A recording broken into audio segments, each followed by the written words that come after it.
What's good, everyone? It's the one and only NY Phenom. If you guys are new and enjoy NBA, NFL content, want to see some WWE content, and want to see some gaming content in the near future, give this video a like, and if you're new, go ahead and subscribe to the channel while you're at it. Now, let's go ahead and let's get into this video.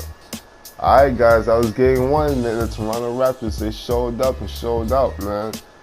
Man, that was a great team performance out there, man. And, before I get into things, that was a very exciting game one.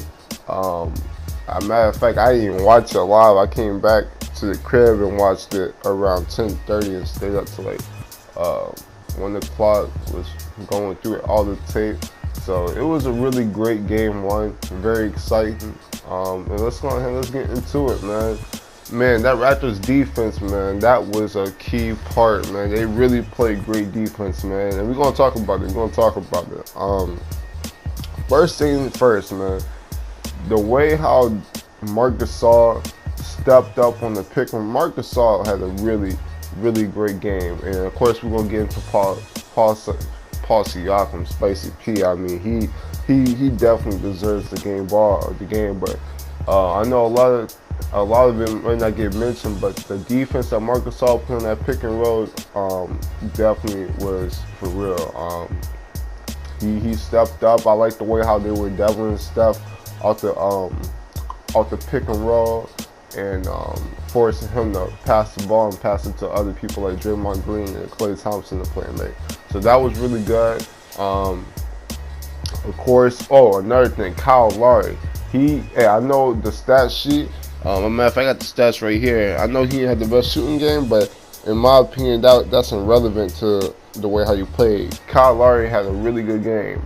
If you just check the stat sheet, he shot 2 for 9, 1 for 5 from 3. I mean, he had 7 points, but the way how he was facilitating that ball and playing both sides of the court, he played really good defense. Like, he really left it all on the court, and that's what you gotta like, man. That's what Kyle Lowry is, man. He's a bulldog, and I'm glad that the NBA Finals he's able to show it on that type of atmosphere. You know what I'm saying? Danny Green.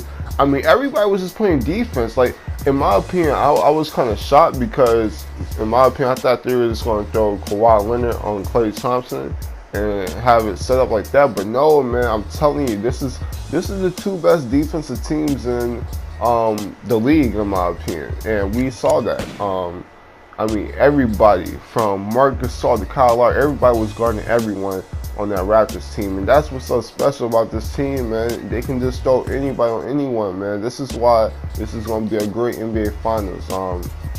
It was funny when I saw on Twitter that a lot of people really thought this was going to be Warriors in 4, Warriors in 5. Nah, man, this series is going 6 to 7 games, whoever wins this series. And Toronto took game one.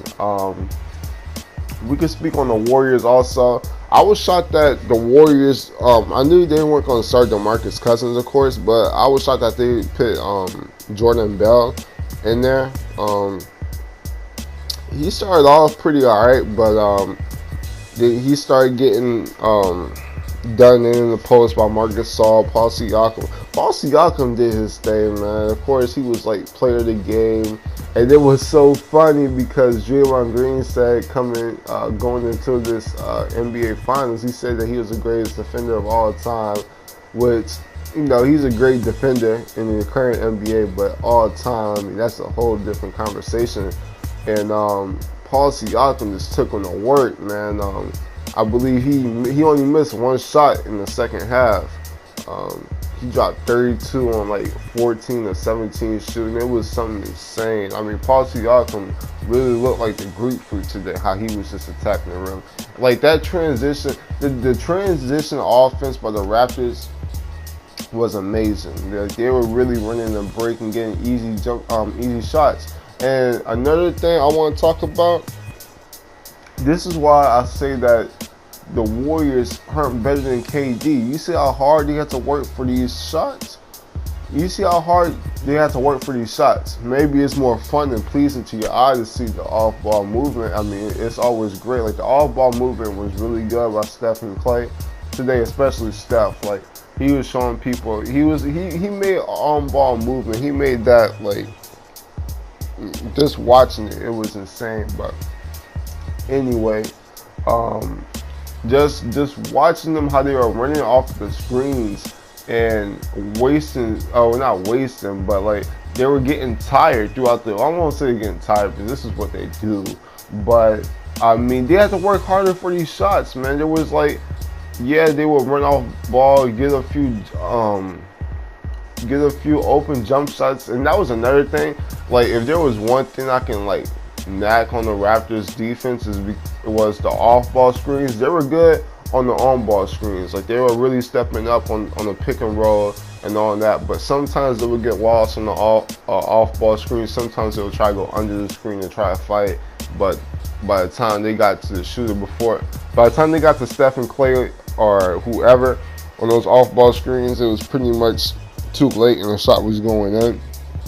But that's pretty much the only thing I can really knock on the Raptors defense. I mean, besides that, everybody showed up. Fred VanVleet had a really good game, making tough shots, playmaking. I mean, being a pest on the defensive side, man. And let's speak on Kawhi Leonard. Yeah, he didn't have the best shooting game. Also, some of the shots that he took in the game was kind of questionable. Usually, I'd give high praise to Kawhi Leonard for his shot selection. In my opinion, he had some of the best shot selection in the NBA. But I mean, today it felt like he took a few unnecessary shots. Like the way how the game began, like everything was on the outside. Like I believe, like in like the first 5 minutes of the first quarter, the Raptors took like 14 threes. The Warriors took 10. They were really starting off with the outside jump shot because the Warriors, one thing what the Warriors were doing, they were like putting bodies all around Kawhi. Like they were like anybody but Kawhi beat them. Like they did not want Kawhi attacking the rim, getting to his spots. So they were leaving shooters like Marc Gasol, Siakam, even Danny Green had a few good looks. And they were giving open looks to start the game. So I wonder if they're going to keep on doing that throughout the series. We'll see how that plays, because I mean you can focus on the on not giving up the open jump shots, but then you're giving Kawhi a one-on-one opportunity. Let's speak on Iguodala. Iguodala played amazing defense. I'm not sure the media is going to speak on that, but Iguodala played amazing defense. I know his on the offense again. I'm not sure how many points he scored. I know he wasn't that effective on the offensive side, but see, like 6 points, 3 on 7 shooting, 0 for 4 from the 3-point line. But like the defense that he was playing on Kawhi was just amazing. The defense that he was playing on Kawhi was just amazing. Like he made Kawhi earn it on every single scoring opportunity he got. Kevin Looney, I like the pick and roll defense that he's shown. He was actually playing pretty good pick and roll defense. So in my opinion, I think you want to start Kevin Looney. As far as DeMarcus Cousins, in my opinion, I think DeMarcus Cousins played pretty well. He was looking like DeMarcus Cousins, honestly. The only thing I said, like I said before the series, I was like, what the Warriors are going to do about DeMarcus Cousins in the pick and roll defense? Because if you saw the game, every single time DeMarcus Cousins was on the floor, they kept on going in the pick and roll, whether that was Serge Ibaka, Marc Gasol, Paul Siakam, anybody. It was just pick and roll defense on DeMarcus Cousins. But as for the offensive side, of course, DeMarcus Cousins going to do his thing. DeMarcus Cousins would go in the post. They would have to double team him, and that would leave shooters open. I believe he had a few good assists just from that. Of course, being a bully down low, making a few intermediate outside shots. I mean, that's just what he does. That's DeMarcus Cousins. But yeah, I mean, what else about this game that really happened? We had. The crowd was amazing. Yeah, let's speak on the crowd. Oh my goodness, bro. Toronto showed up and showed out, man. That is something to behold, man. It's really great to see the city of Toronto and just the whole entire country of Canada, I mean, be on this platform like the NBA Finals. First time ever, and yo, they went in. Like the crowd, it was definitely a home court advantage type of situation, man.